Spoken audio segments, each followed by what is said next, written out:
క్రీస్తు పరిశుద్ధ నామమున చేరవచ్చిన మీ అందరికీ నా శుభాభివందనములు. Good morning all of you. ఈ ఉదయ కాలంన ఏర్పరచబడిన వాక్య పాఠము రోమీలకు రాసిన పత్రిక 8వ అధ్యాయము 26వ వచనం చదువుతున్నానండి. రోమా 8:26.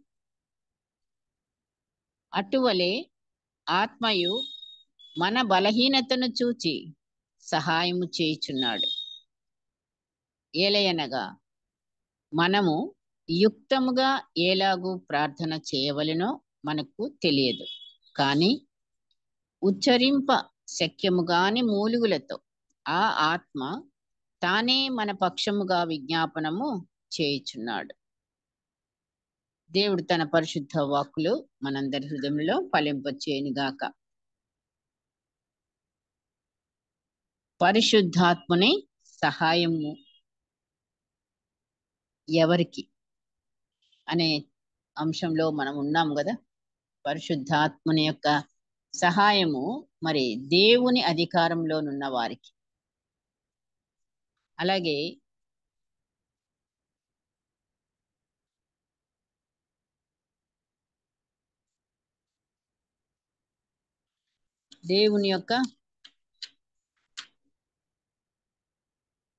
దేవునికి ఇష్టలుగా ఉన్న వారికి, ఎవరైతే దేవునికి ఇష్టలుగా ఉన్నారో, దేవుని అధికారంలో ఉన్నారో, మరి అట్టి వారికి పరిశుద్ధాత్ముడు ఎంతో నిశ్చయముగా సహాయం చేసే సహాయకుడిగా మనకి ఉన్నట్టుగా మనం చూసుకున్నాము.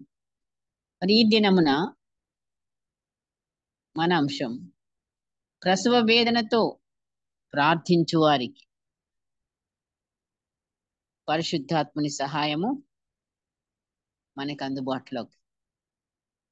సహాయం ఎప్పుడూ ఉంటది. మనుషుల సహాయాన్ని మనం ఎక్కువగా కోరుకుంటా ఉంటాం అనేక సార్లు. నిజమే, కొన్ని సహాయాలు మనకి వస్తూ ఉంటాయి, కొందరి ద్వారా మనకు వచ్చినట్టుగా. అది కూడా దేవుడి ద్వారానే, కానీ మనం అట్లా గుర్తించుకోము. ఈ వ్యక్తి మనకి సహాయం చేశారు, ఆ వ్యక్తి మనకి సహాయం చేశారని అనుకుంటుంటాం.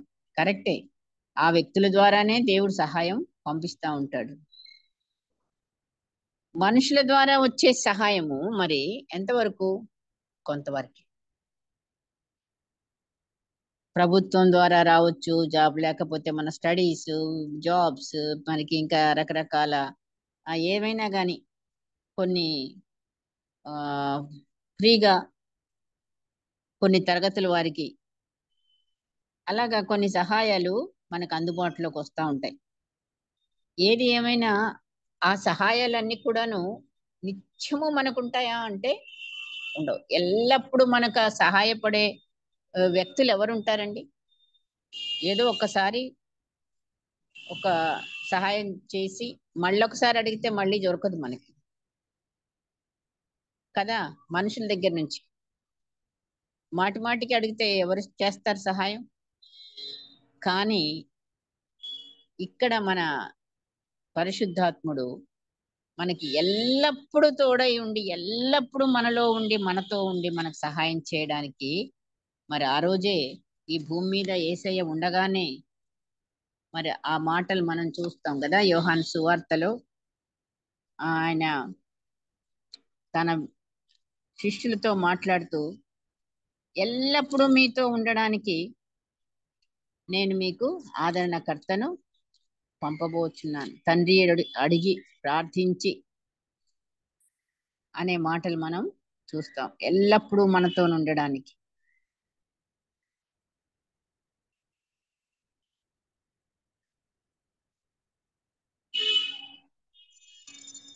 ఎల్లప్పుడూ ఉండే పరిశుద్ధాత్మ దేవుని యొక్క సహాయము మరి కేవలం ఆత్మ కొరకేనా, కేవలం ప్రార్థన చేయడానికేనా అంటే కాదు. కానీ మన ప్రతి విషయంలో కూడా పరిశుద్ధాత్మ దేవుడు అన్ని విషయాలలో దేవుని యొక్క చిత్తమును మనకు బయలుపరిచేవాడుగా, మనకి బోధించేవాడుగా, మనకు ప్రార్థన నేర్పేవాడుగా, మనతో కలిసి ప్రార్థించేవాడుగా, మనకు మాటలు నోటికి అందించేవాడుగా, మనల్ని నిత్యము నడిపించేవాడుగా, మరి ఇన్ని విధాలుగా పరిశుద్ధాత్మ దేవుడు మనకి తోడై ఉంటూనే, అయితే ఎప్పుడు మనం అడిగినప్పుడు, మనం ఆయన మీద ఆనుకున్నప్పుడు, మనం ఏమీ చేయకుండా మన పనులు మనం చేసుకుంటా ఉంటే ఆయన మన కొరకు ఏమైనా చేయగలరా? కాదు. ఎవరినైనా కానీ సహాయం అడిగినప్పుడు మనం వాళ్ళ తట్టు చూసి వాళ్ళ దగ్గరికి వెళ్ళి వాళ్ళని అడిగినప్పుడే కదా మనకి సహాయం వచ్చేది. అవును. పరిశుద్ధాత్మ దేవుడు నిత్యము మన తోడై ఉన్నాడు. మనం అడిగి పొందుకోవడమే. ఒక్కొక్కసారి మనం మొదలు పెడితే చాలు, ఆయన ముగించే దేవుడు. ఆయన మనలో నుండి కార్యాన్ని నెరవేర్చే దేవుడు. మరి అట్టి రీతిగా ఆయన మనం ఏమడిగినా దేవుని చిత్తానుసారంగా అడగటం ఏంటో కూడా మనకు నేర్పించేవాడుగా ఉన్నాడు. అందుకే మనకు ఆ వాగ్దానాలన్నీ కూడా ఉన్నాయి. మీరు నన్ను ఏమడిగినను నేను మీకు చేసేదను. ఇవన్నీ కూడాను యేసయ్య మనకు చెప్పే, ఆయన పరిశుద్ధాత్మ ఆదరణకర్తను మనకు తోడుగా ఉంచే, ఒంటరిగా మనల్ని ఎప్పుడు విడిచిపెట్టను అన్నాడు, విడిచిపెట్టలేదు కూడాను. 14వ అధ్యాయం యోహాను సువార్త 16వ వచనంలో మరి ఈ మాటలు చెప్తా ఉన్నాడు. నేను తండ్రిని వేడుకొందును, మీ యొద్ద ఎల్లప్పుడూ ఉండుటకై ఆయన వేరొక ఆదరణకర్తను అనగా సత్య స్వరూపియగు ఆత్మను మీకు అనుగ్రహించును. ఆయన ఇప్పుడు మన మధ్యలో ఉన్నాడు. మనకు ప్రార్థన ఎలా చేయాలో నేర్పించేవాడుగా, ప్రార్థనకు జవాబుగా, తండ్రి ఇష్టానుసారమైన చిత్తానుసారమైన ప్రార్థన చేసేవారంగా, మనకు ఎంత శక్తి లేకపోయినను గొప్ప కార్యములు మన ద్వారా చేయలాగున, అద్భుత కార్యములు మన ద్వారా చేయలాగున ఆయన సమర్థుడు. మనం ఎప్పుడైతే ఆయనని అడిగినప్పుడు శక్తివంతమైన మరి ప్రార్థన మరి ఏం చేస్తుంది, దేవుని యొక్క గొప్ప సహాయంను మనకి తీసుకొని వస్తుంది. ప్రార్థనలో కూడా మరి ఆ స్టేజెస్ ఉన్నాయి కదా, మనకు తెలుసు. అవును, క్లుప్త ప్రార్థనలు ఉంటాయి ఆ సమయాన్ని బట్టి. కానీ మన అవసరతను బట్టి, మనకున్న ఆ అక్కరను బట్టి మనం కూడా ప్రార్థన మ్, మారుస్తూ ఉంటాం కదా. ఖచ్చితంగా ఎప్పుడు వస్తాయి కన్నీటితో ప్రార్థన? ఆ అవసరం ఎంతుంటేనో, మనం ఎంత నలిగిపోతేనో, మనకి ఇక ఎట్నుంచి కూడా ఏ దిక్కు లేనప్పుడు, మనకెంత ఆ విషయాలను బట్టి మనకి అనుకోని రీతిగా ప్రార్థన ఆ స్టేజెస్ కి మనం మలిచి మనకి జవాబునివ్వడానికి మనం ఏమైతే అడుగుతామో సహాయం మనకు కావాలి. దేవుని సహాయం, దేవుని సహాయం డైరెక్ట్ గా ఎలాగొస్తుందండి? మనుషుల ద్వారానే కదా అని మనం అనుకోవచ్చు. కరెక్టే, దేవుని సహాయం వస్తుంది. కానీ మనం ప్రార్థనలో దేవుణ్ణి వేడుకున్నప్పుడు తెలియకుండా మనుషుల ద్వారా మనం అడగకుండానే వాళ్ళు మనకు వచ్చి సహాయం చేయడం మనకు చాలా ఆశ్చర్యం వేస్తుంది. ఈ వ్యక్తిని నేనేమి అడగలేదు, కానీ వీళ్ళ దగ్గర నుంచి నాకు ఈ రోజున నీ సహాయము, నిన్నడిగిన సహాయం వీళ్ళ ద్వారా నేను పొందుకున్నాను ప్రభువా, నీకు వందనాలని మనం చెప్తా ఉంటాం. ఆ యొక్క సహాయాన్ని మనం అనుభవిస్తా ఉంటాం. ప్రార్థనలో కూడా మనకు కొన్ని మాటలు రాకపోవచ్చు, మనం ఏం చేయాలో తెలియదు. ప్రార్థనకైతే మోకరించితే చాలు, అది ఉండాలి. మనం మోకరించి ప్రార్థనలో స్టార్ట్ చేసినప్పుడే ఆ ప్రార్థనను కంటిన్యూ చేసేవాడు, నోటికి మాటలు అందించేవాడు, ఉచ్చరింప శక్యము గాని ఇగో మరి మూలుగులతో విజ్ఞాపన ఆయన మన కొరకు మనలో నుండి తన మన పక్షముగా విజ్ఞాపన చేయుచున్న దేవుడు పరిశుద్ధాత్మ దేవుడు. ప్రసవ వేదన ప్రార్థనను ఎలా చేయాలో మనకు ఆయన నేర్పించిన దేవుడు, నేర్పిస్తున్న దేవుడు అండి. గలతీ పత్రిక 4వ అధ్యాయము 19వ వచనం చూద్దామా. గలతీ 4:19. నా పిల్లలారా, క్రీస్తు స్వరూపము మీ యందు ఏర్పడు వరకు మీ విషయమై మరలా నాకు ప్రసవ వేదన కలుగుచున్నది అని మాటలు ఎవరంటున్నారు? పౌలు గారు. మరి ఆయన ప్రసవ వేదన అంటాడే, ఆయన ప్రసవ వేదన ఎవరికండి? యూజువల్లీ ప్రసవ వేదన అనగానే ఆడవాళ్ళకి అంతే. మరి ఆయన ప్రసవ వేదన పడుతున్నాడంట. ఒక తండ్రిగా ఆయన ప్రసవ వేదన ఎలా పడుతున్నాడు చూడండి. ఎందుకు పడుతున్నాడు?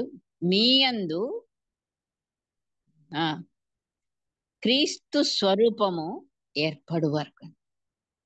నిజంగా మరి ఒకరికొరకు ఒకరం ప్రార్థన చేయండి అని అంటామనుకో, మనకు కావాలా నిజమే యేసయ్య స్వరూపం మనకు కావాలని నాకు నేనుగా మీకు మీరుగా అడగొచ్చు. ప్రార్థనలో అడుగుతూనే ఉంటాం. కానీ మరొకరి కొరకు ఇంత భారంగా ప్రసవ వేదన అంటే మరి మనకు తెలుసు ఆ ప్రసవ వేదన అంటే ఏంటో. కేవలము మనం చెప్తే చాలదు. నిజంగా అనుభవపూర్వకంగా మరి ప్రసవ వేదన పరిశుద్ధాత్మతో కలిసి ప్రార్థించినప్పుడు దేవుని యొక్క ఉద్దేశములు మనలో ఆయన ఉద్దేశం ఏంటి? మనం ఆయన స్వరూపంలోనికి ఈ లోకంలో ఉండగానే మార్చబడాలి. ఆయన యొక్క రాజ్యంలోకి మనం ప్రవేశించాలి. పరిశుద్ధమైన జీవితం మనము జీవించే బిడ్డలముగా ఉండాలి. ఆయనను ప్రతిబింబించే బిడ్డలముగా ఉండటమై ఆయన కార్యాలు మనం ఈ లోకంలో చేయడం. మరి ఈ విషయాలు మనకి సొంతంగా మనమేమి చేయలేము. కానీ ఆ యొక్క భారముతో పరిశుద్ధాత్మునితో కలిసి మనము ప్రార్థించే బిడ్డలంగా. యెషయా గ్రంథంలో ఒక మాట చూద్దాం. యెషయా 66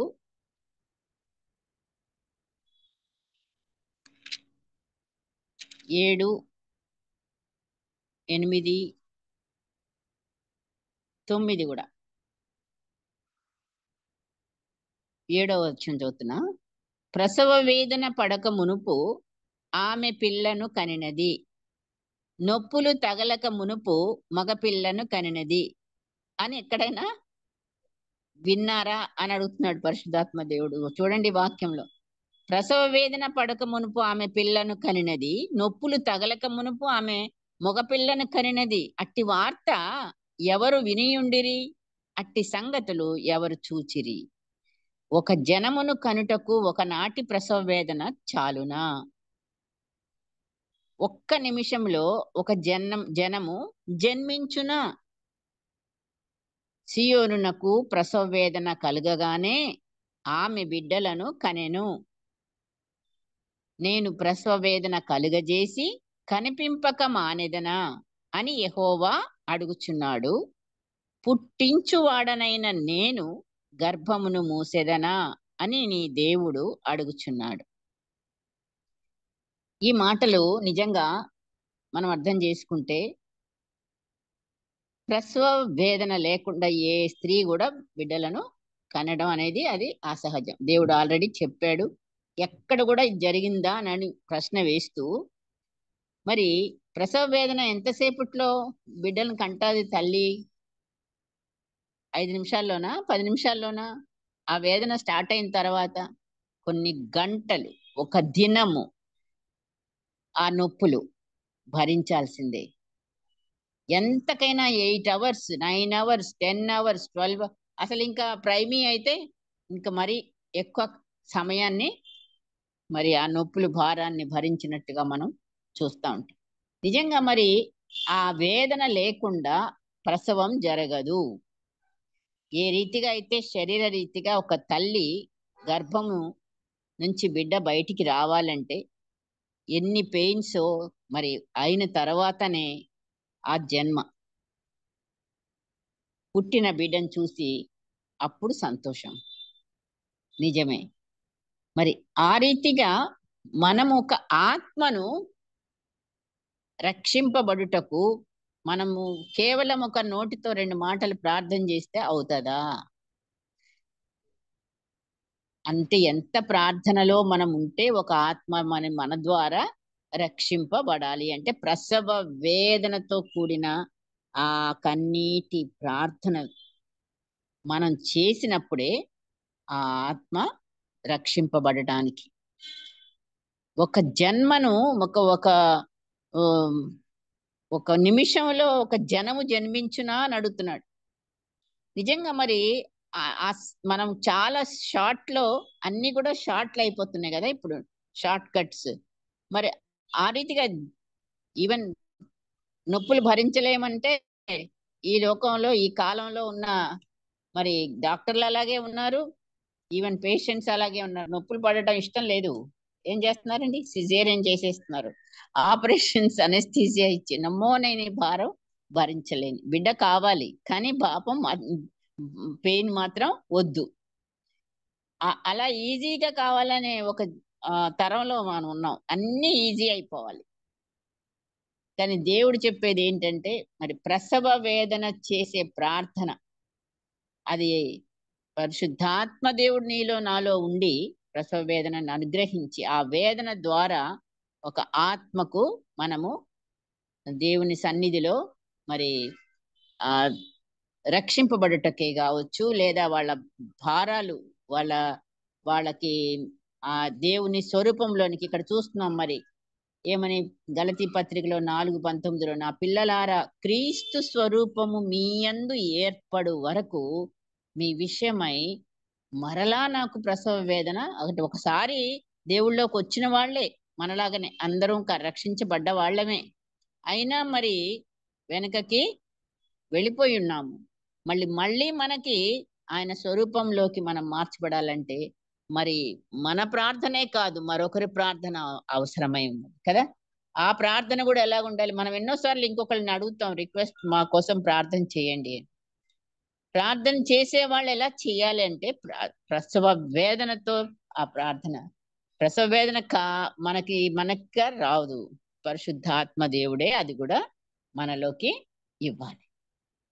ఆయన సహాయం లేకుండా, ఆయన మనలో ఉండి ప్రార్థన చేయకుండా ఆ వేదన మనకు నొప్పులు కలిగజేసేది దేవుడే.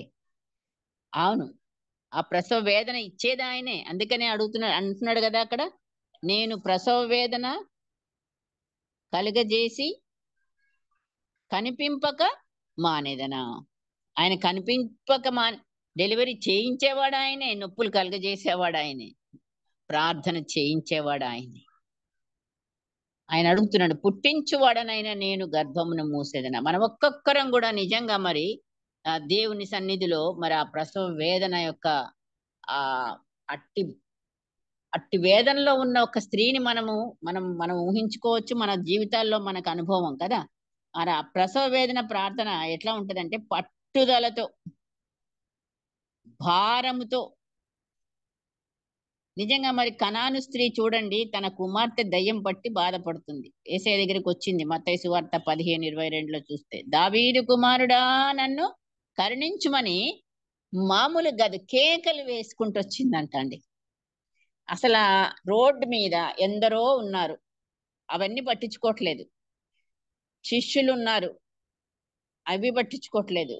ఆ బిడ్డ కొరకు తను కేకలు వేయిచు మరి ఆయన వెంటబడి, అసలు ఆయన తిరిగి కూడా చూడట్లేదు.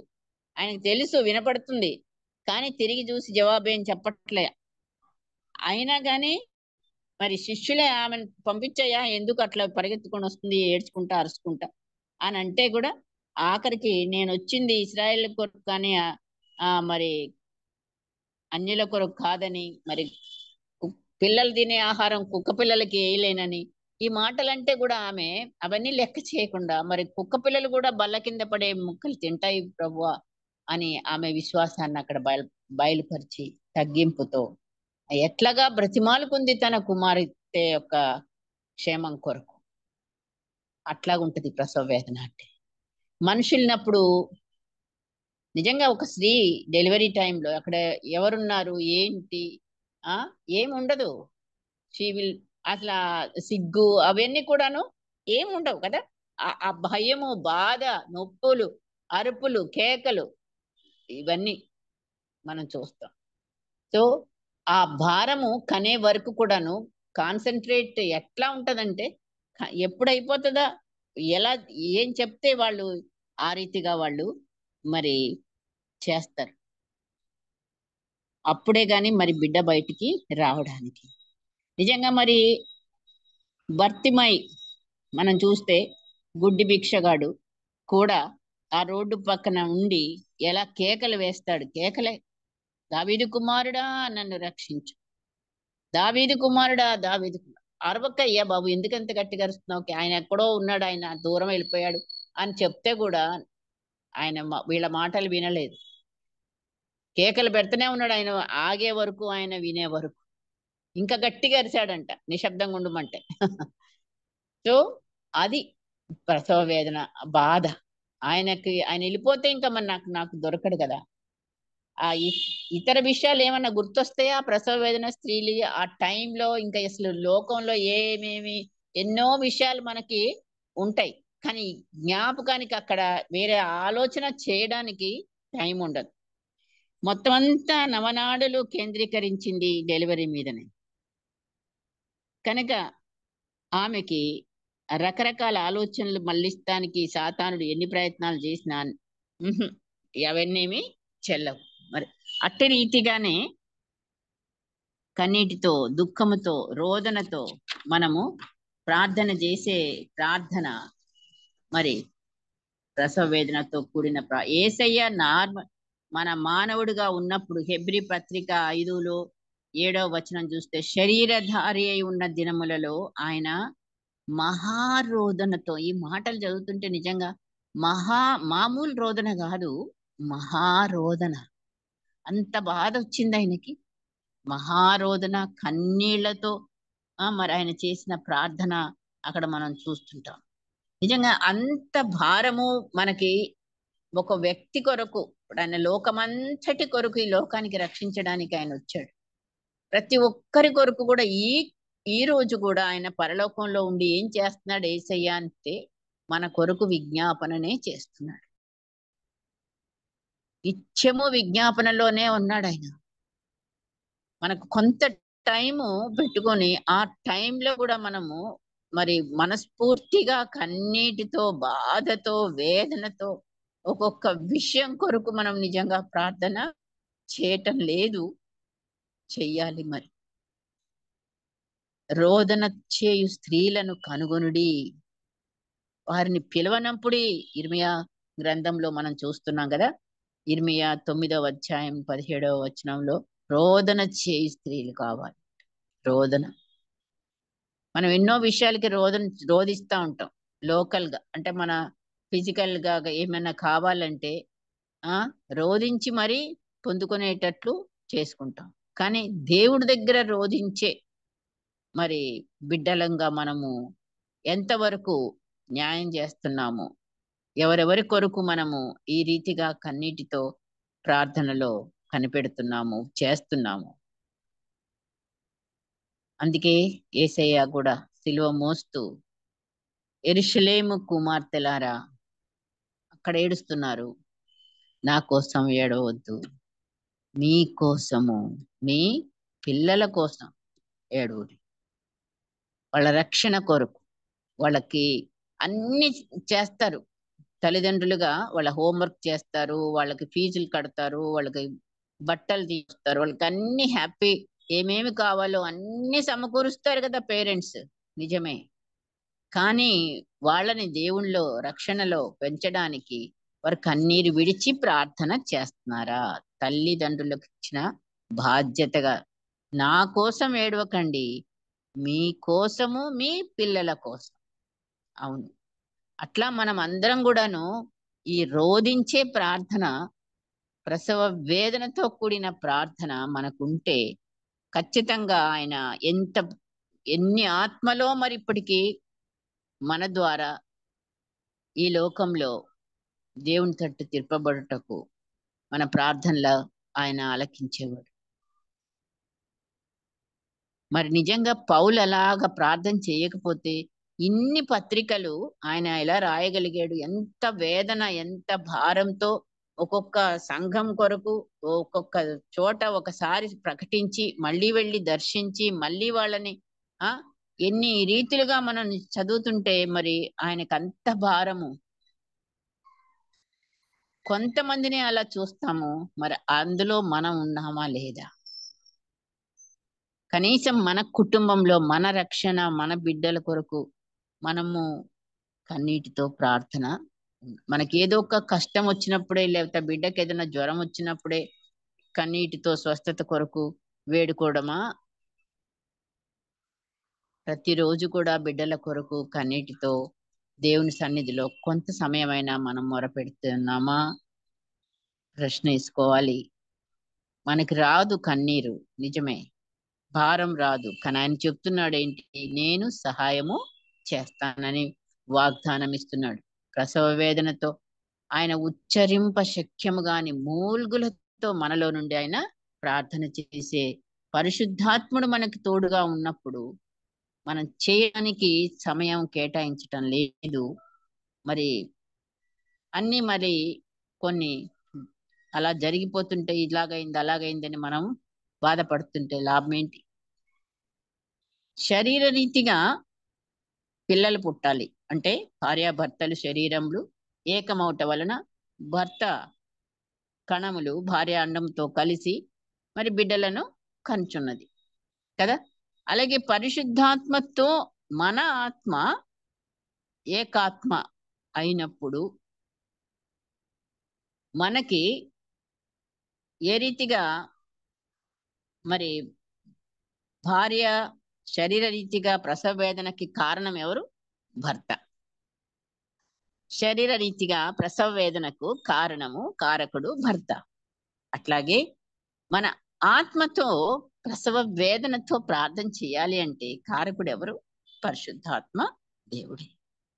అవును, మన ఆత్మతో ఆయన ఏకమై ప్రసవ వేదన ప్రార్థన ద్వారా అద్భుత కార్యములు, గొప్ప కార్యములు, గొప్ప మేలులు, మరి ఆయన చిత్తానుసారమైన ప్రార్థన, ఆయన ఉద్దేశములను గ్రహించే ప్రార్థన, మరి ఇలాంటి గొప్ప కార్యాలు మనం చూడాలి, చెయ్యాలి. మనం అంతే ఖచ్చితంగా మనము పరిశుద్ధాత్మని యొక్క సహాయం లేకుండా మనము ఆ ప్రార్థన రాదు. కనుకనే మనం పరిశుద్ధాత్మని దేవుడు నిత్యము అవైలబుల్ గా ఉన్నాడు, ఎల్లప్పుడూ మనకు తోడై ఉండగా మనము ఎందుకని సమయం అలాగా వ్యర్థపరుచుకుంటున్నాము? మాటలతో ఎంతోసేపు మనం కాలం గడుపుతా ఉంటాము, మరొక విషయంలో, కానీ ప్రార్థనలో ఎంత సమయము మనం గడుపుతున్నాము మనల్ని మనం పరిశీలన చేసుకోవాలి. నిజంగా మరి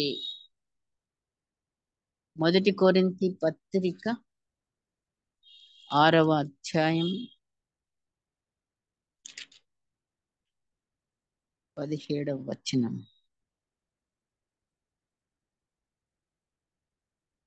మొదటి కొరింథీ పత్రిక 6వ అధ్యాయము 17వ వచనం. అటువలే ప్రభువుతో కలుసుకొని వాడు ఆయనతో ఏకాత్మయై ఉన్నాడు. సో మనం ఏకాత్మయై ఉండాలి అంటే మనం ప్రభువుతో పరిశుద్ధాత్మతో కలిసి కొన్న వారమై ఉన్నప్పుడు మనకి ఏకాత్మ, ఆయనతో మనం ఏకమైనప్పుడు మరి అప్పుడే ఆయన మన ద్వారా గొప్ప కార్యాలను ఆయన చేయడానికి ఆయనకి మనం మరి లోబడినప్పుడు ఆయన మన ద్వారా ఆయన చిత్తమును మనము చేయడానికి. అంతేగాని దేవుని చిత్తమును తెలుసుకోలేనిగా బిడ్డలంగా ఉంటే మరి ఆ గొప్ప కార్యాలు మనకు కావాలని మనకు ఆశ అయితే ఉంటది, కానీ అంతటి ఆశ కలిగిన బిడ్డలంగా మనము మరి ఆయనతో ఐక్యపడి ఆ ప్రార్థన మనం చేయడానికి మనం ముందుకు రావాలి. ఎంత సమయం దేవుడితో గడుపుతున్నాము? ఎవరు గడిపారండి ఎక్కువ సమయం దేవుడితో అంటే మోషే గారు కదా. ఆయన ద్వారా ఎన్ని గొప్ప కార్యాలు మరి ఇశ్రాయేల్ ప్రజలు చూశారు, ఎన్ని గొప్ప కార్యాలు ఆయన చేసుకుంటూ వచ్చాడు. నిజంగా మరి ఒకటి కాదు, అటు ఫరో ఇటు ఇశ్రాయేలీలు కూడా మరి ఆయన చూడగలిగారు ఈ దేవుని కార్యాలు, గొప్ప కార్యాలు. కనుక మరి మోషే ఊరికనే చేయలేదు కదా. ఆయన ఎన్ని దినాలు ఉన్నాడు? 40 దినాలు ఫస్ట్ టైం వెళ్ళి ఉన్నాడు, ఆజ్ఞలు తీసుకొని వచ్చాడు.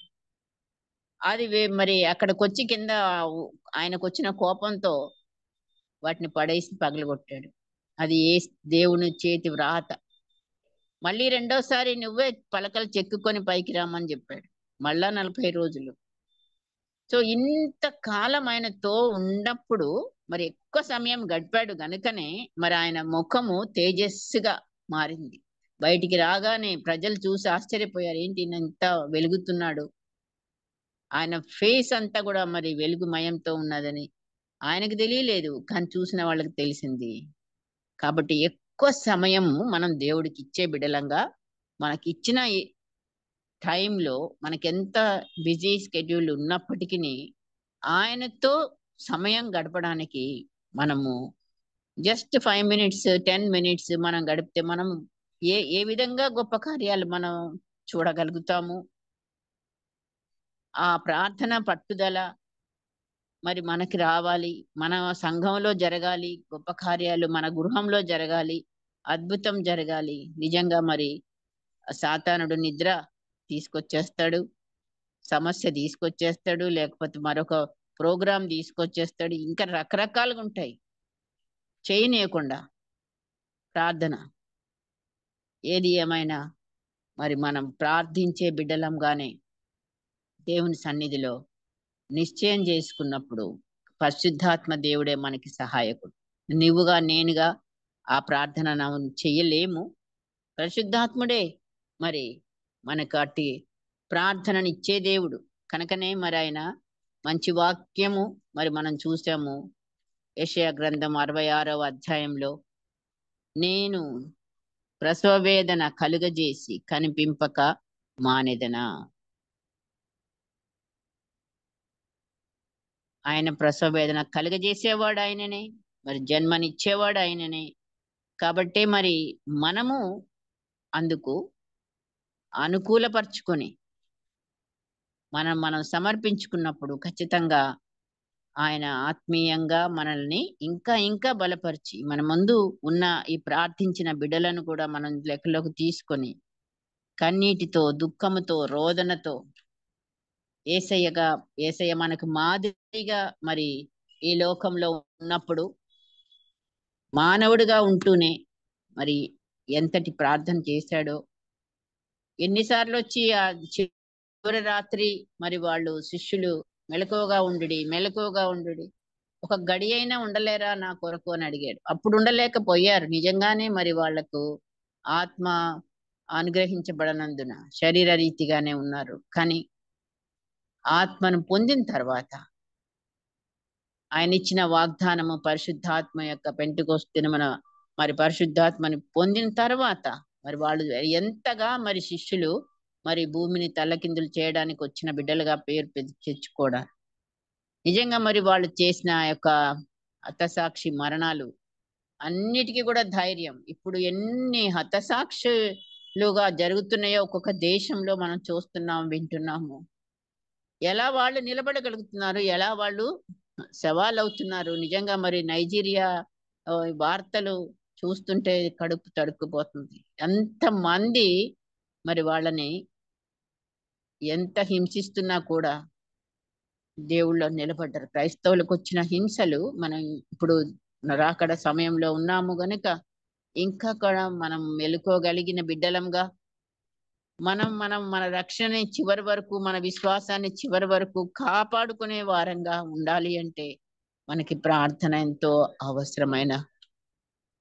పరిశుద్ధాత్ముడు ఇప్పుడు కూడా ఉన్నాడు మనకు తోడుగా. ప్రతి వాగ్దానం ఇచ్చిన మాట కాదు, ఈ రోజున నీకు నాకు తోడుగా ఉన్న పరిశుద్ధాత్ముడు ఉండగా ఇంకా మనకి భయమేమి. కనుకనే ధైర్యముగా మనము ఈ ప్రార్థనలో దేవుని నుండి గొప్ప గొప్ప కార్యాలు చూడటానికి, మన ప్రార్థన ఆయన ఆలకించడానికి, మన భారంతో మరి ప్రార్థన చేయడానికి పరిశుద్ధాత్మనికి మనల్ని మనం అప్పగించుకుంటూ ప్రార్థనలో ముందుకు కొనసాగడానికి నిత్యము ఆయన సహాయకుడుగా మనకున్నందుకు స్తోత్రాలు చెల్లిస్తూ ఈ వాక్యమును మనందరి హృదయంలో ఫలింప చేయుటకు ప్రార్థన చేసుకుందాం. పరిశుద్ధాత్మ దేవా నీకు వందనాలు స్తోత్రాలు చెల్లిస్తున్నాం తండ్రి. నిత్యము మాకు తోడై ఉన్న దేవుడవుగా మీరున్నారు నాయన. ప్రసవ వేదన కలుగ చేయువాడవు నీవే తండ్రి. మాకు ఎన్నో సమస్యలు, ఎన్నో భారములు, లోకరీతిగా నువ్వు సహాయం చేసే దేవుడవు, ఆత్మరీతిగా సహాయం చేసే దేవుడవు. అయా మేము ఎంతమందిని మరి నీ తంటుకు త్రిప్పడానికి, వారిని నీ స్వరూపంలోనికి మార్చబడడానికి పౌలు ఎంతగా ప్రార్థించాడో ప్రభువా. ప్రసవ వేదన ఆయన ప్రసవ వేదన కలిగి ప్రార్థన చేయడానికి మరి నాయన అట్టి ఉపమానాన్ని తీసుకున్నాడు. ప్రసవ వేదన లాంటి భారం తండ్రి, అట్టి భారం నాకు మాకు మీరు అనుగ్రహించడానికి సిద్ధంగా ఉన్నారు నాయన. మేము ఒకరి కొరకు ఒకరము, ఒకరి రక్షణ కొరకు ఒకరము నాయన, ఒకరి గురించి ఒకరము మాటలతో ప్రభా కాదు నాయన. మరి నాయన వాళ్ళని మార్చడానికి నీవు ప్రార్థన ద్వారానే మేము ఏం చేసినా ప్రభు, అట్టి ప్రార్థన నాకు మాకు మీరు అనుగ్రహించుటకు మమ్మల్ని మేము ఈ ఉదయ కాలంన నీ కృపాహస్తంలోకి సమర్పించుకుంటూ ఈ దినమంతటిని నీ సహాయంతో మేము ముందుకు నడవడానికి మీ కృప మా ఎడల ఉంచినందుకై స్తోత్రాలు చెల్లిస్తూ మా ప్రభును రక్షకుడైన యేసు నామమున బ్రతిమాలి వేడుకొనుచున్నాం తండ్రి. ఆమేన్. ఆమేన్.